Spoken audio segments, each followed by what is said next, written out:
Hey, everybody, how you doing? Yep, that was bummer in Boston. Welcome to the PHLY Flyers postgame show presented by Bet365. Download the Bet365 app. Use code PHLY365 when you sign up, whatever the moment. It's never ordinary at Bet365, and it's never ordinary with the Philadelphia Flyers. Charlie, once again, we can really just play a recording of the start of every show. Yep. Just like have one for when they win and one for when they lose. And the game is always ridiculous. I mean, it was an entertaining game today, a frustrating game today. Flyers take a 3-1 lead into the third, somehow lose in overtime to the Boston Bruins 4-3. I guess we'll start with the overtime. We'll start at the end here. Okay. Looks like they may have benched TK. They start on the penalty kill, like the first 3 seconds of overtime. So, of course, we get 4-on-3, then 4-on-4 for the first, I think, like minute and a half of OT. Yeah. Did get one really good chance with Joel Farabee on a breakaway. It continues to feel as if he may have scored his last NHL goal. It is wild. I've never seen anything like this. It's like wild. There's one, like, yeah, man, you know, Noah Cates gets an attempt. It's like, all right, yeah, he's probably not. But like Joel Farabee, finishing has been his thing for the first few years of his career. And now it's just gone. And it's just gone. It's just over. It's unreal. But they eventually lose it. What did you think of just the way it went down at the very end? I think this one is just frustrating, especially coming right on the heels of Thursday's game, because a lot of the same issues popped up, namely the penalties. But going to overtime, my initial response is just like, and I've liked a lot of what Owen Tippett has done the last few games. You got to find a way to win that puck battle. You have to. Like, and I get it. Pavel Zacha, he's a big guy. David Pastrnak isn't a big guy, but he's one of the best players in the league, and really good players tend to be good in puck battles. But you got to come out of that battle with that puck. You have to. And it's just, you know, it's just one of those things where, like, I know it's hard. I know they're it's not like they're going to give you the puck. But in that situation, you can't lose that battle. This is the play that decided the game. It is. And they made it. We didn't. Yeah, like exactly. That's what it comes down to. Exactly. So that, I think, is just top of mind because the play was there. The puck is almost out of there. Like, it's literally about to come out of that pile. And Tippett has a chance at it, and he just kind of, like, pokes it back in. It was a real opportunity. Like, just forcing that puck to the boards, sealing that guy off, really good stuff there. And all Tippett has to do is kind of poke it through to himself. Yeah. And maybe they have an odd man rusher, at least like a 2-on-2. And instead, it ended up going the other way. And Kolosov, while I thought he was solid for most of the day, can't come up with the save. Boston wins it. It's a bummer. But yeah, you got Joel Farabee, and it's just, I really do think he's going to score again at some point because he's getting these chances. But when you see him blast down the ice and it's like, oh, it's Farabee, I think everyone's just like, oh no, oh no. I honestly, like, and I have said, like, and it's jokingly, I have said, like, you know what? There comes a time in every player's career where they've scored their last NHL goal, and not everyone knows when that is. Maybe it's happened, but like, no, he's 25 years old. He has not scored his last NHL goal. Yeah. I really thought, like, oh, what an opportunity here. You know, you've really been, like, not struggling. That's the thing, is he's been playing for the majority pretty damn well, and then creates another opportunity and has the breakaway. I was like, this is it. This is the storybook. Okay, I think it was 11 games straight without a goal. Here we go. Got that assist yesterday. He's off. He's ready to go again. He's Joel Farabee, the guy who produces points for us. And no, denied by Jeremy Swayman on that breakaway.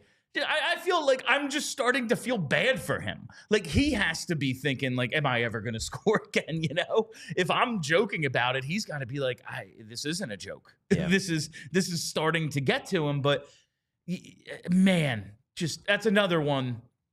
I know Swayman is good, and he's been really good lately. Score. Find a way. Like, we've been saying, you can create all the opportunities, get all the shots, have all the attempts, do the little things, but it's a lot like John Tortorella consistently says about Morgan Frost. At a certain point, I don't care about the details. You have to score. Yeah, to score. And Joel Farabee just hasn't. Golden opportunity for him today. And then, of course, we see how play goes down the other way, and Boston makes the play, and that's the difference. So let's talk a little bit about Travis Konecny. Yeah. So the weird part about this, and I assume, obviously I'm not there, so I can't ask the question. I assume Jackie Spiegel, who I believe is the only, I think it's Jackie Spiegel and Wayne Fisher up in Boston for this game. I hope that he's asked about Konecny because it's unclear whether he was actually benched or not. So he takes that big hit in front of the net, gets his helmet knocked off. It was a I'm not gonna say it's dirty. It was a big hit. It looked like a hit that could have concussed him. He then, it seems like he gets pulled. He's in the penalty box. He gets pulled by the concussion spotter. It seems like 4 minutes after that. Yes, and it was very loses his helmet, slow getting up, just carries his helmet off the ice, and is looked. I don't know, but looked out of it, shaken up in some way, whether it was concussion or something else. Yeah.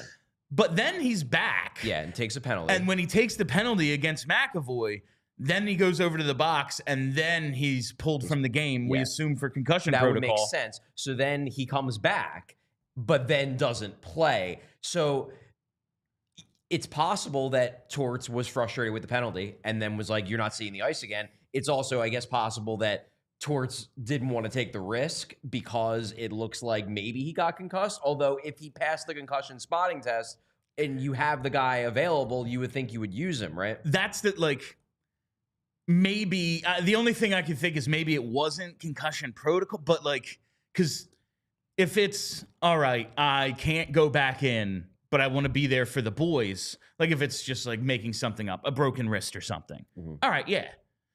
But I can't imagine they let you go back to the bench if you're diagnosed with a concussion, even if it's you can't go back in. They would not let you go back out to the bench. They definitely would not. So all signs point to him being benched. He plays 16, 17 minutes in the first two periods, plays under 2 minutes in the third, doesn't see a shift in overtime. Doesn't see a shift after the penalty. Yeah, after the penalty. Yeah. Gotta believe it was a benching. And listen, I have issues with the way this game was officiated. Specifically, there were some dives on Boston, some interference calls against the Flyers, some trip calls against the Flyers that did not get called on. But after, Thursday's game against Florida, where Tortorella acknowledges we have to be smarter, game management, situational hockey, one of your leaders,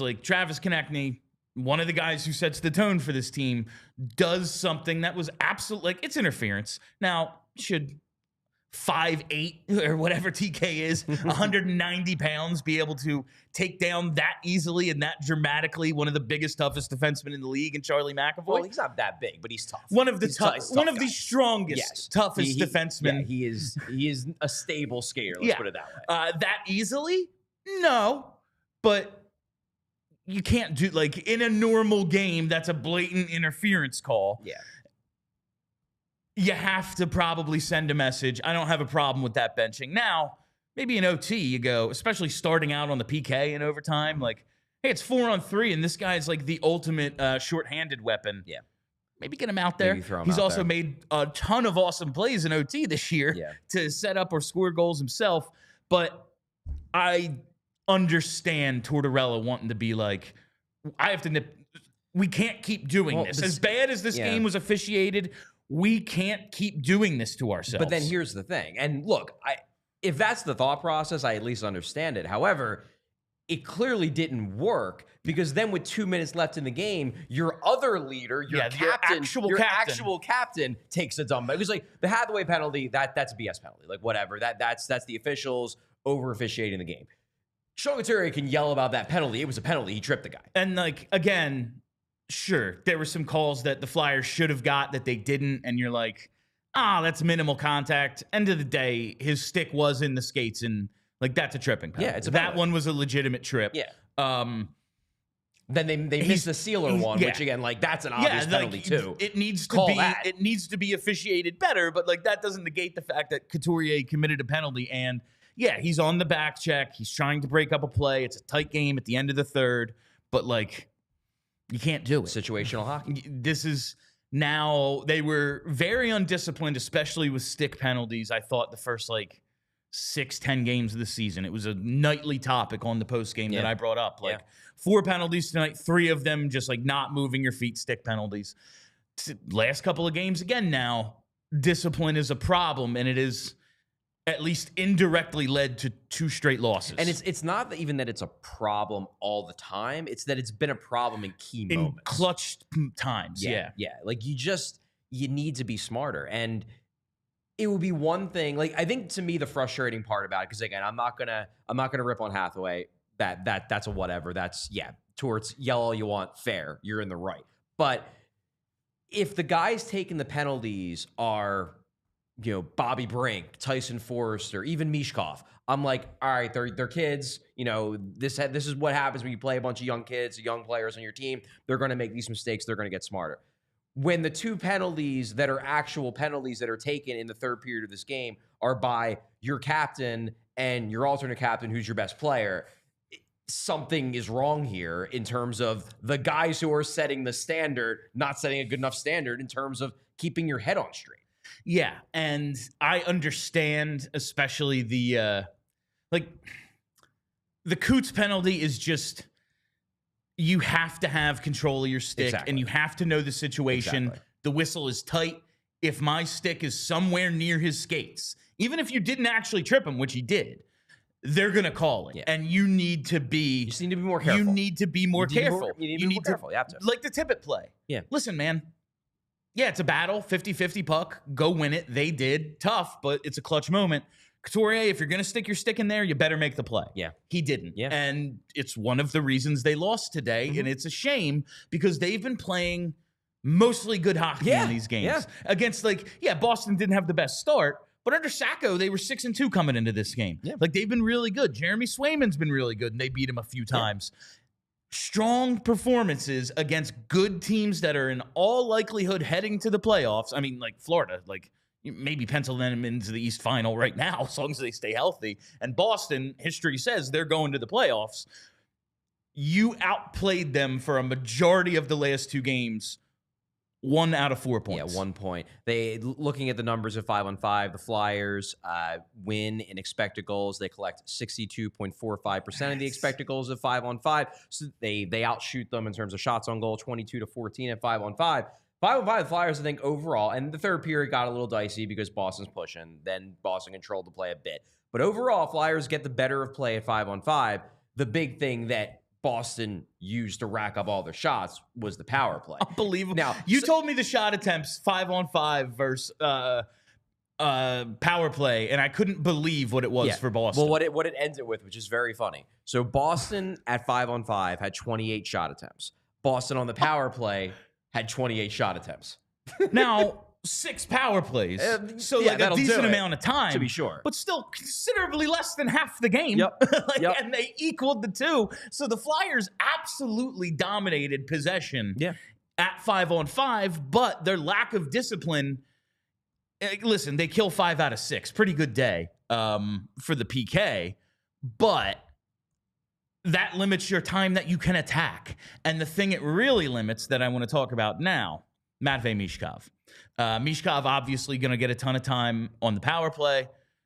His 5-on-5 time's been back and forth a little, and we can talk about that. But on the penalty kill, not only does the other team have another guy, they have a chance to score, you also have very limited time to score, and your best offensive threat, he ain't out there.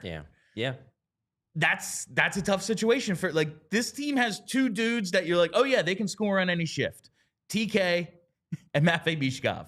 You eliminate one of them entirely when you're on the penalty kill. Yeah. That's a tough way to win, especially in a game that the Flyers only play tight games, like we talked about on the show yesterday. They're capable of doing anything else. They only play tight games. This is yet another, game 27. So that's 21 out of 26 games that have come down to 1 goal in the third period. Or gone to overtime, whatever it might be.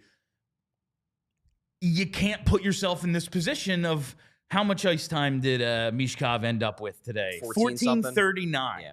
And listen, it was trending real low, but still, that's he played less than Scott Lawton and Ryan Poehling tonight. That's a direct result of penalty time. Yeah, and I mean, Michkov, obviously, we're just getting to him. And that's... He scores 2 goals. He's just really, really good. Oh, my God, Charlie. So he scores his 10th goal of the season, 5th goal on the power play to make it 1-0 in the first period. He's not done. He is not done in the first. Scores his 11th on really, that was the Sanheim setup. Really nice pass to find Michkov on that far post. Can't say enough about this guy right now. He is... I was really hoping, because I looked it up just to see the point pace and compare it to Eric Lindros, because, like, you know, we've said all along this is the most hyped, most talented rookie we've had since '88. Now, numbers are a little different, and this is before the 90s turned into the 90s, so, like, scoring's still high. Yeah.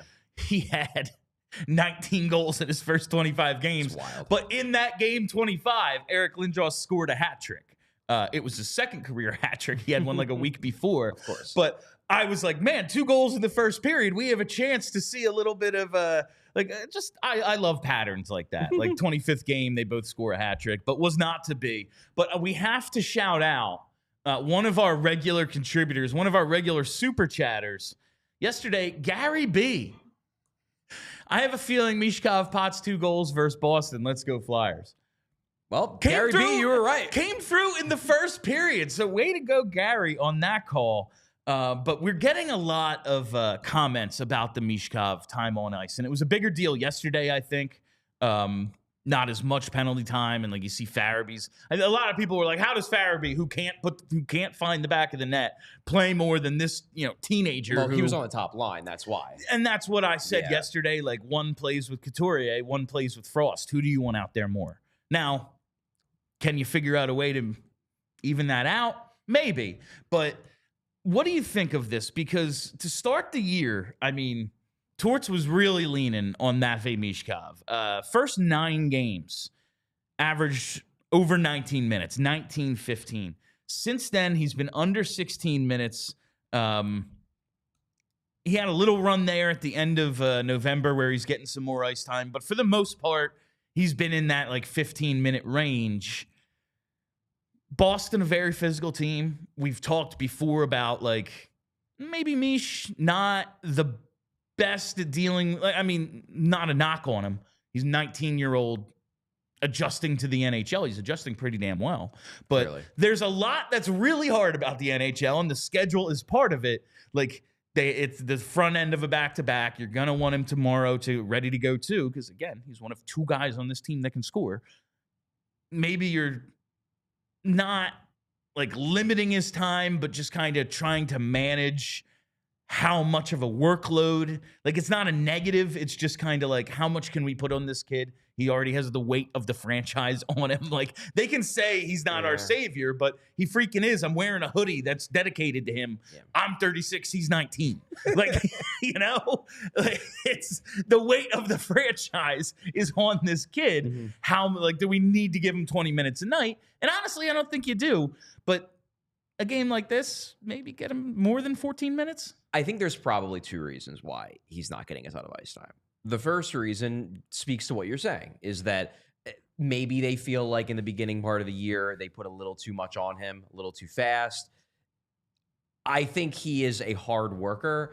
I don't think he is in as good shape as he's going to eventually get into, as he is fully on an NHL weight program and whatnot. I think you see him in the gym. Like, it's not that he's not working. I think there's just ways that he could probably work smarter to get into better physical fitness, to be able to handle minutes. And I think they probably figure that out. It's like, okay, maybe we shouldn't be giving him 20 minutes a night yet. He'll get to that point. He's not there yet. So I think that's probably part of it.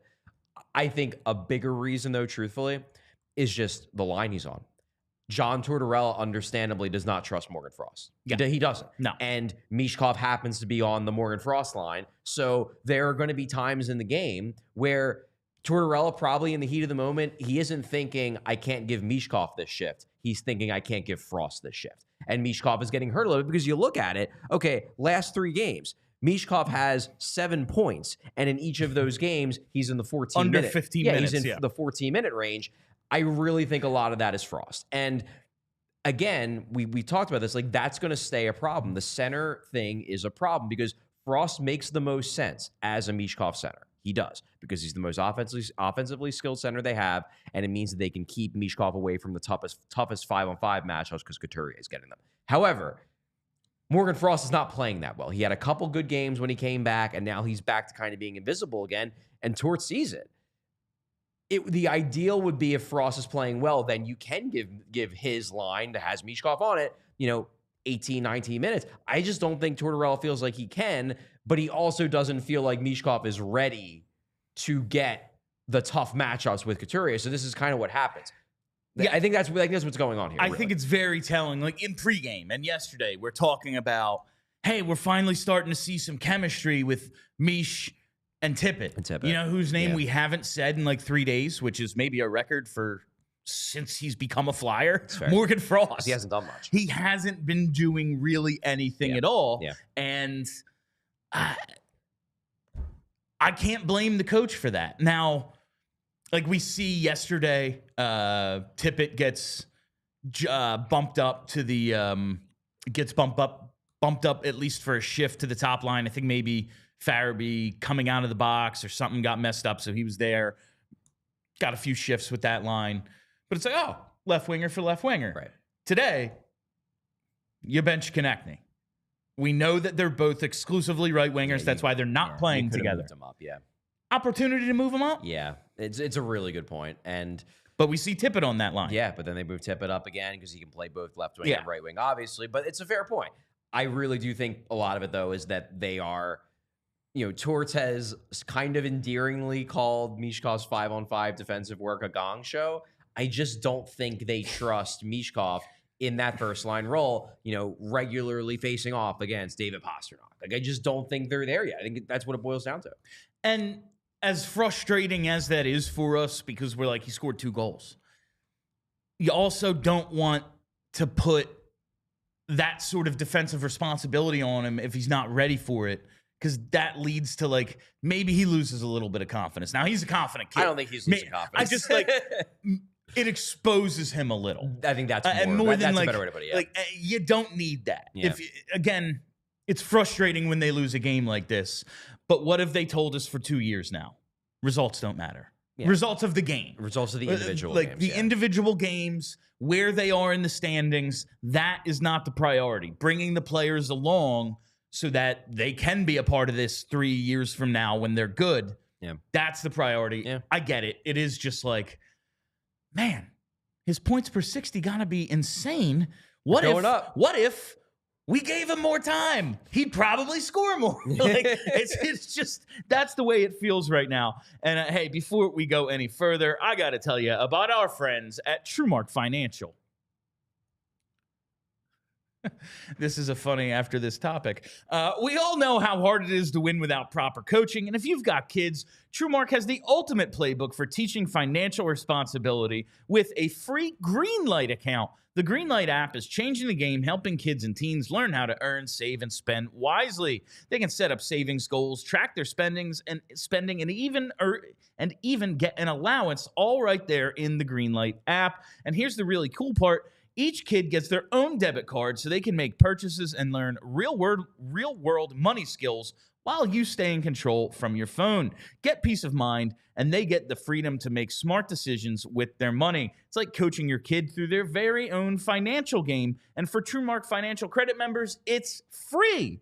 With the holidays right around the corner, now is the perfect time to introduce your kids to Greenlight. Get signed up today. Visit TrueMark.com/Greenlight for more information. While we're here, I got to tell you about Glatt Hair Restoration, now under the direction of Dr. Morgenstern, a highly respected plastic surgeon. We've heard about Dr. Glatt and the Glatt Hair Restoration System for years. John Marks, a longtime customer of Glatt Hair. Well, guess what? You get the same peerless approach to care, same expert team, same unmatched Glatt system, same state-of-the-art location, and same stellar results, all under the direction of Dr. Morgenstern. And each member of this exceptionally trained team brings 30-plus years of industry experience. Hair restoration is all they do.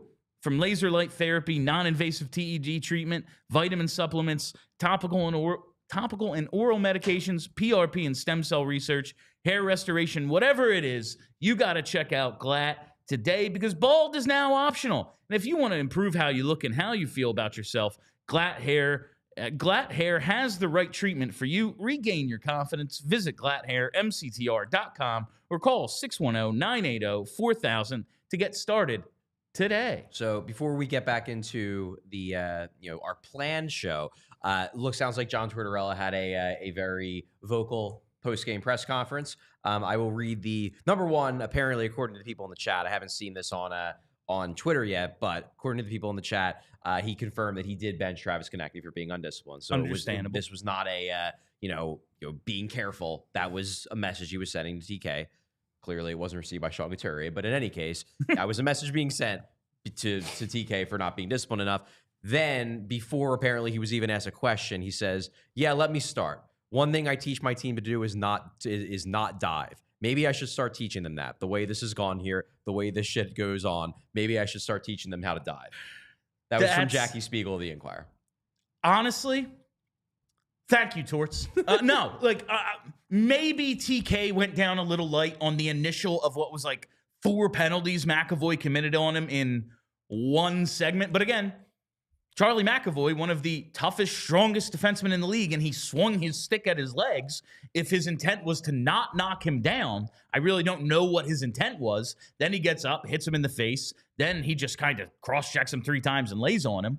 Yeah, it was and wild. then Boston just went into dive mode. Yeah. I will listen. I am a homer, 100%, and I can see this one way sometimes.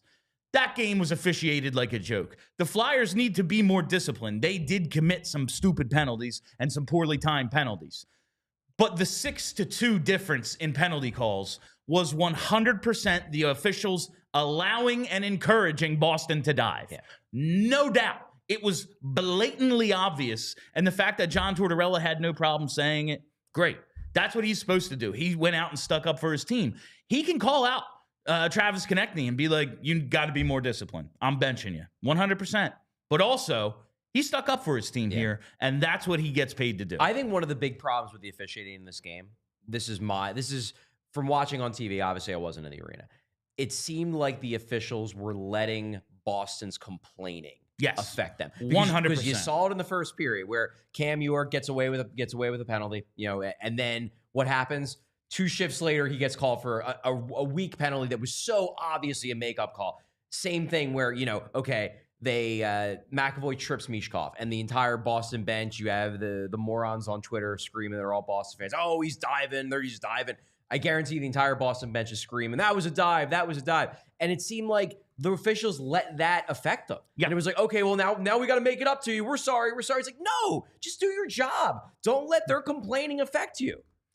And listen, they play again tomorrow. John Tortorella has made his sentiments known. Wouldn't be surprised if the Flyers have a number of power play opportunities tomorrow. John Tortorella, a well-respected voice in this league. Yes. Travis Sanheim would not be on Team Canada if people didn't take what he said seriously. He wasn't on the radar until like 2 weeks ago, and now he's there. It's a really good point. It's a really good point. That's all I'm saying. Yeah. So hopefully it works out. Hopefully it works. We see it all the time in the NBA. Coaches go out there, complain about the officials. Next game, free throw opportunities are like 3-1. You see it in playoff series all the time. Oh, my God. All the time. It's the coach's job in a playoff series to work the refs. Yeah, it's exactly. Like why they're there. So let's see. Game tomorrow, 7 o'clock. 7:30. 7:30. Yeah, right. Backed it up half hour. Yeah. So that'll be so pregame at 7 tomorrow. Good stuff. All right. Want to talk about Aleksei Kolosov. Okay. 2 games ago, comes in relief, and I thought was poor at best against Florida. Yeah, poor is probably an understatement. Was not put in like the easiest of situations. Again, like getting back to the Flyers penalties, like goalie comes in cold at intermission. Maybe don't put Florida on the power play within 30 seconds. Fair. And that's basically what happened. He never really got a chance to get into the rhythm of the game before he's seeing, live action from one of the best teams in the league. Comes back today, and I thought was solid to say the least. A lot of really big saves. I thought defense could have helped him out a little bit, maybe clearing some rebounds, just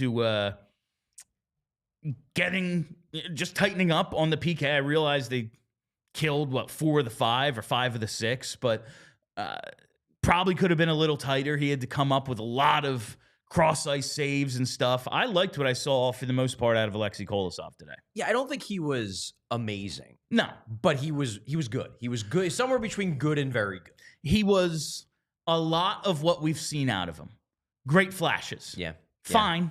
Great flashes. You can see It's the there. athleticism. It's You there. can see it pops. Like he had that one sprawling save going laterally right before they score. It was a damn shame. But incredible stop. Just an incredible save. And there were a couple of them that were like straight up highlight reel, borderline highlight reel saves. He has that ability. Now, he needs to work on the consistency, to be sure. Sure. That's part of development. And that's why I still do think that he probably would benefit from spending time in the AHL. But if you keep him up here, he's a perfectly viable NHL backup. I think he's proved that. Oh, without a doubt. He has proven that. He's good enough for this team right now. Yeah. Very interested to see what happens tomorrow and in the coming week or so. I gotta believe it's Fedotov tomorrow. Like if Ersson isn't back, can't go, yeah. Like if Ersson isn't back today, maybe there's a thought of, like I said in pregame, well, like if Kolosov gets lit up, are we gonna put Ersson in and then like he has to start tomorrow? Like we don't want to play him in back-to-backs after coming back from an injury. So maybe he's ready to go tomorrow. They activate him. It's all good. Interesting decisions for the front office and the coaching staff in net. Do you think he did anything today that... Because I think on the broadcast, they were talking a little bit like this is a competition for who the backup's going to be. Yeah, I think it absolutely going is. forward. Yeah. Do you think he did anything today, especially after Fedotov's last game that was 20 minutes and Torts said, I've seen enough. Fair. Maybe push himself even or ahead?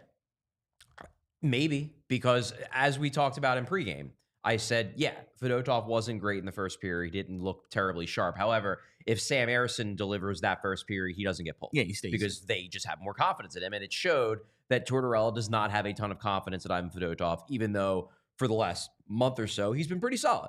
The confidence clearly isn't there. Kolosov today, I would say, delivered a game that gives you confidence if you're a coach. It gives you confidence in him. Yeah, I think right now, John Tortorella probably does have more confidence in Aleksei Kolosov than Ivan Fedotov right now. Is that enough for him to steal the backup job from Fedotov? I don't know. I truly do not know. There's obviously other factors here because, number one, Fedotov is waiver exempt. He's on the NHL contract with the big money.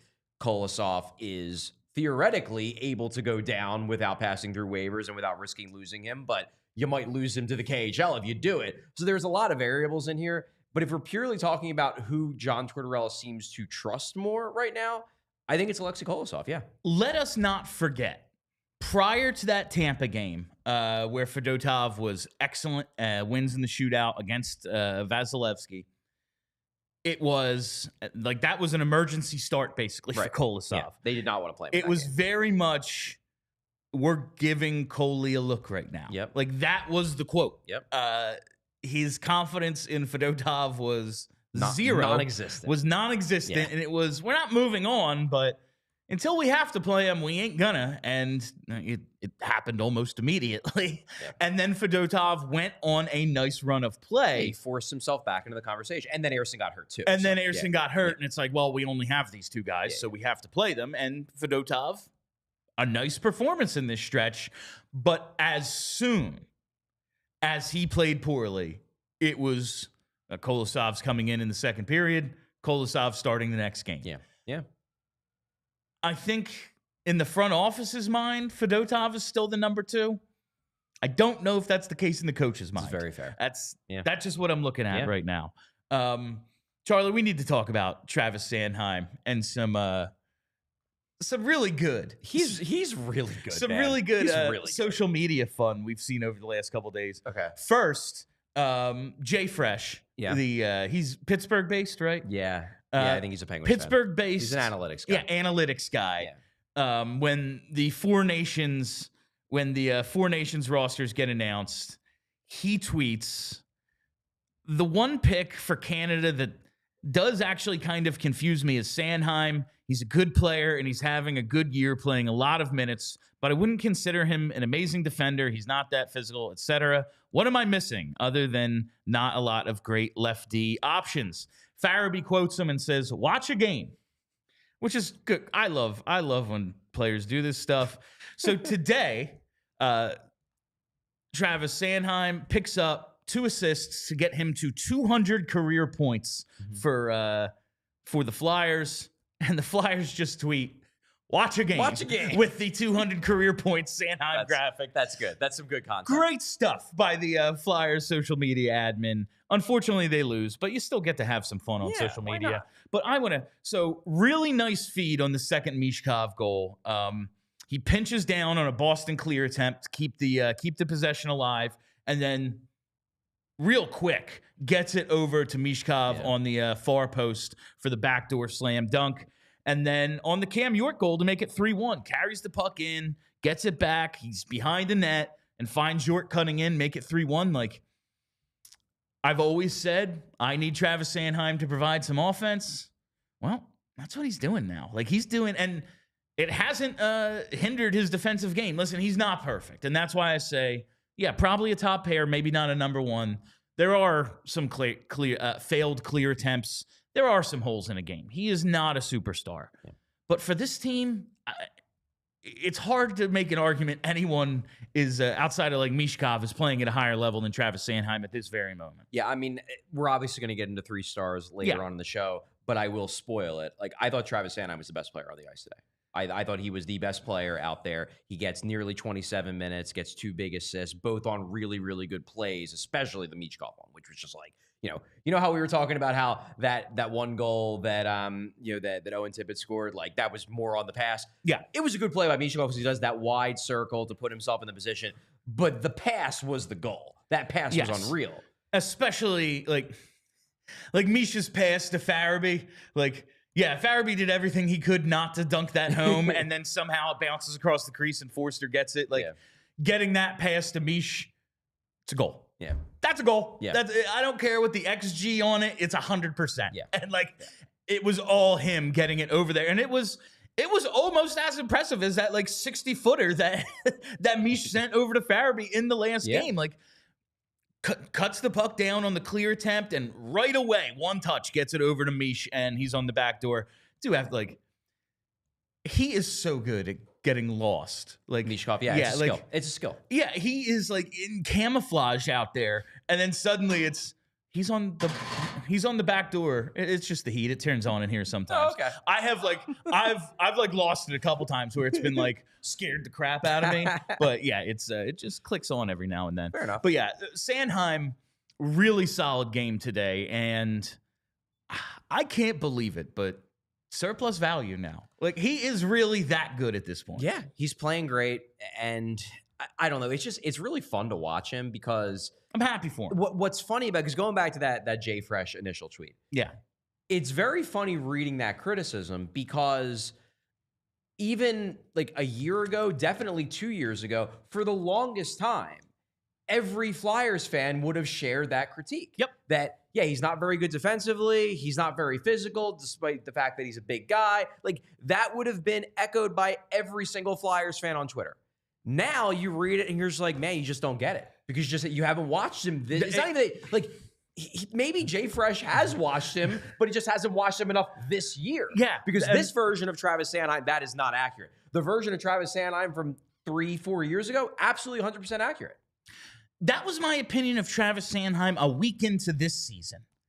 But you do have to watch him on a shift-to-shift basis to realize, he has taken his game to another level. Yeah. And he's never going to be the kind of guy who, throws the big hits. No. But he is playing more physical in the sense that you see him battling and gaining leverage in front of the net. You see him winning more battles along the boards. He's playing bigger and stronger than he used to, even though he's never going to be the Risto big hitter type. No, and it was a frustration of mine with Sanheim, when he was playing with Phil Myers. It's my God, if he could just be as mean as that guy, we would really have something on him. And it's just not who he is. But despite that, has turned himself into a tremendous player for this team. 2 assists today, 26-51. Risto, under 23.5 in Cam York, 23-11 are the next guys up. Over 4 minutes more than the next 2 guys. Yeah. He's playing in all situations, and when we're saying the Flyers are playing really good hockey, Travis Sanheim is on the ice for half the game. I think these 2 things are related. Yeah, there might be a correlation here. Like, the Flyers lose by a goal today, Travis Sanheim +1. Like, I think there's something to this, that it's kind of Sanheim. I will say, another guy who picked up an assist, because you pointed it out, and it came up on the broadcast, Emil Andrae, especially in the first half of the game today, I thought he had a really strong real first half assertive. of the game. When he is attacking the puck and just kind of on the power play, you see it. He's like, I'm just ripping a shot, and it leads to Michkov's first goal. He grabs the rebound. It was a nice redirect too. Couturier to get it over to him. Play by Coots, but just stretching the defense out with a shot from the top. I love when I see him get aggressive with the puck, whether it's passing or shooting, and that's another step in the right direction for a young guy who I didn't know if he was ready, and he is. Yeah, I mean, he's their second pair anchor right now. Him and Risto are forming a really solid pair. That duo today, you know, both those guys graded out really well by advanced stats, and they pretty much grade out really well by advanced stats at 5-on-5 every single night. He is the new Sean Walker. He's the left-handed Sean Walker. Left-handed Sean. Who, man, like, I know we did the turn the clocks back a year bit the other day, but like, man, when they got Sean Walker, it was like, I don't know. I've never heard of this guy. Seems like he was a throw-in because LA was just like, yeah, we'll cover 30% of Provorov if you take a bunch of contracts from us. Pretty much. Like, here's Helge Grans. Never heard of him. Yeah. Cool. Here's Cal Peterson. We're going to bury him. Have fun. Yeah, like, here's Cal with that guy. Here's Cal Peterson. We're going to bury him in the minors. He stinks. We're going to try a bunch of unproven goalies because, like, he's proven to be bad. Like, all that happens, and it's like, okay, yeah, Sean Walker, whatever. Now he's the measuring stick. Yeah. Do we have a functional second pair? Do we have a Sean Walker comparable? Yes, we do. He is the new Matt Niskanen. He's the Matt Niskanen. Like, who knew? He was the best defenseman in hockey. Had no idea. But it is fun to see. You know what else is going to be a ton of fun, guys? Montreal. Hey-o. That's right. Montreal, April 4th to the 7th. We on allphly.com right now, in conjunction with Philly Sports Trips, have amazing packages ranging in prices, option for round trip airfare, hotel stay, game tickets, all-inclusive tailgate, Brian Prop meet and greet. It is going to be so much freaking fun. Charlie tells us whenever he travels to Montreal, he's really looking forward to it. I think he's trying to get an extra trip in, honestly, with the Four Nations. Now he isn't. Now he is an excuse. He's like, wow, all these Flyers are going. Maybe I should get to Montreal again. That's how much he loves it. He says it's a tremendous city. Kelly, you know, she's basically Canadian. She can't wait for this. I'm going to be there as well. You want to go on this trip with us, and Christmas is what? 18 days away.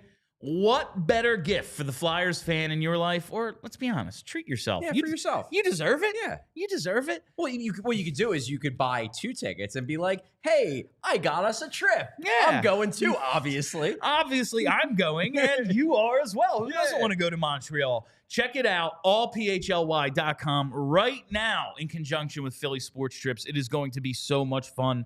I can't wait. And you look at this rookie scoring race, Lane Hudson right up there. This is one of the last games of the season. Could determine the Calder Trophy head-to-head. We have these two, forward versus defenseman. We're going to see them face off. And those Montreal fans, they've been doing a lot of talking, Charlie. They've been doing a lot of talking. I don't know. This is our chance to talk back to them. I'm going to have to get Rosetta Stone to learn some French. I can't do my Dumb and Dumber line anymore now that we're on Roku and all that because we're not allowed to swear. But you know what I'm saying. The French, they're jerks. Lloyd? All right, let's hit 3 stars now. Sure. All right, Charlie. It is time for Charlie O'Connor's 3 stars of the game. Flyers dropped this one, but it comes down to some undisciplined play, some bad officiating, a combination of both.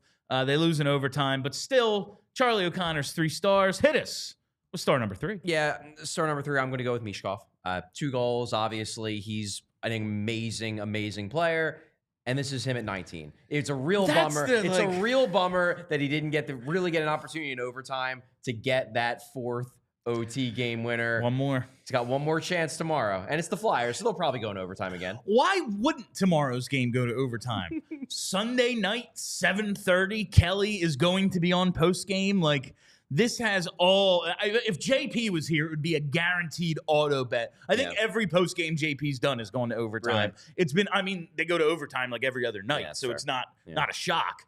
But It's like, I put on shoes today. They went in overtime. yeah, this That's clearly the correlation. There's every correlation is like, yeah, they went to overtime because of course they did. Right. It's crazy.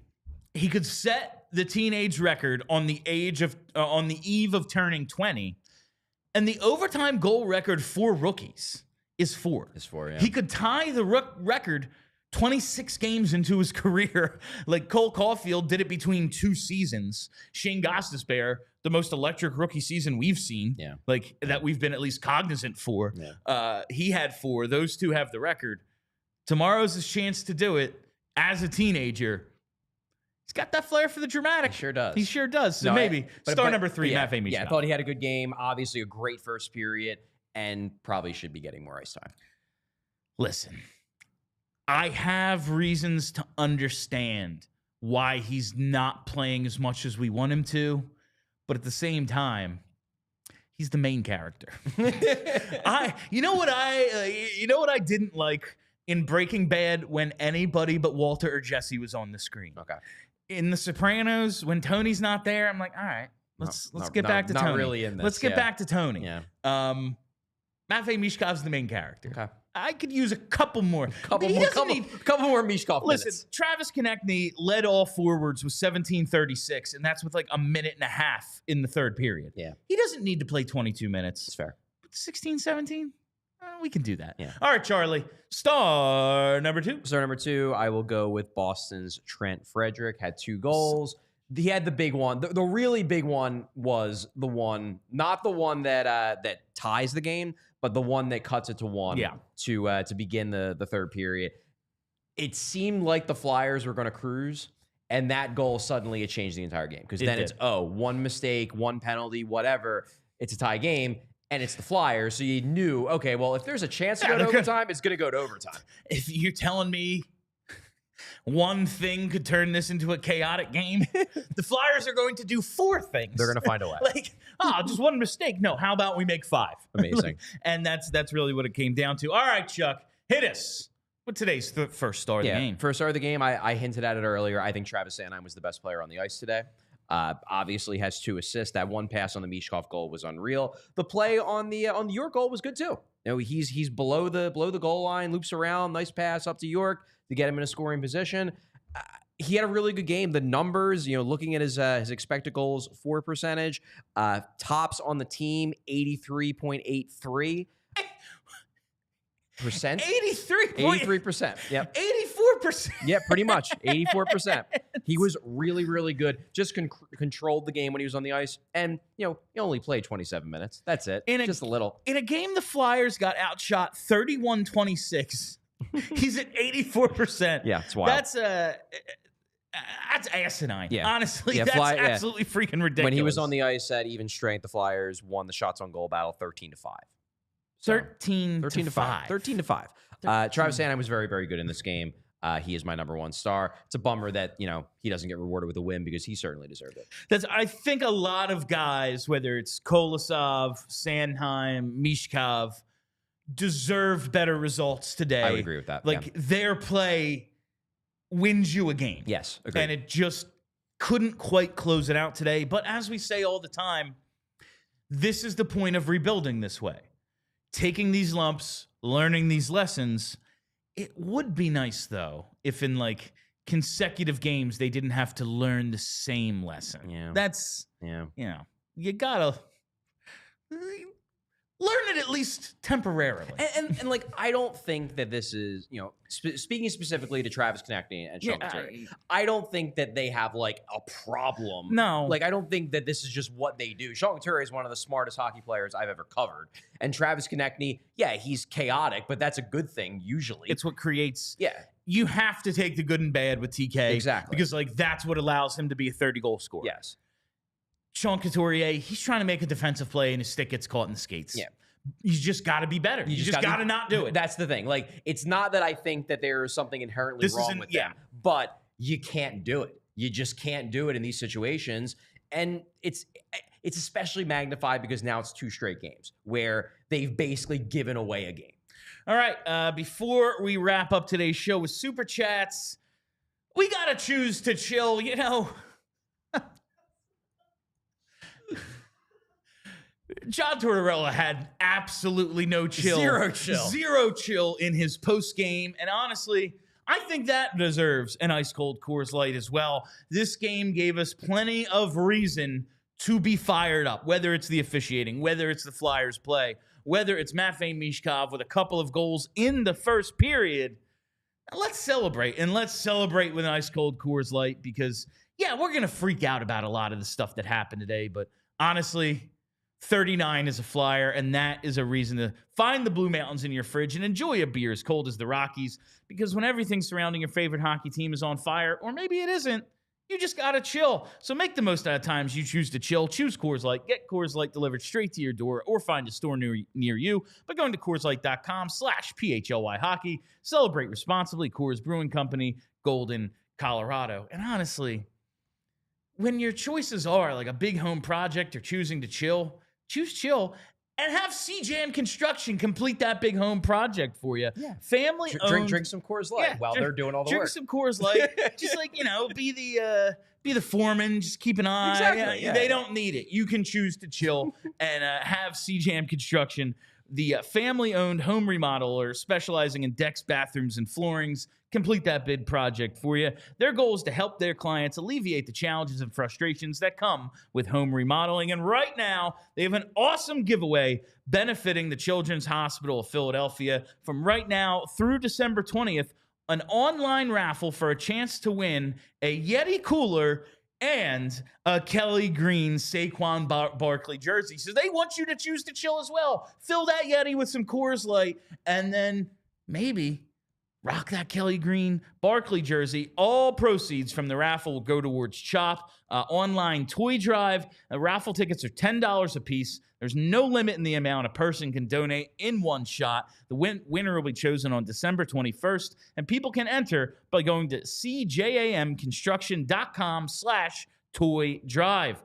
And when you do hire them, you're thinking about hiring them for your next big home project, be sure to mention PHLY to receive 15% off when you call 856-329-2933 about that next home project. See their full selection and learn more about the products and warranties on the website cjamconstruction.com. All right, Brenna, it is time for Super Chats. Super Chat time. All right, time. first one from GaryB, today's big prognosticator. GaryB.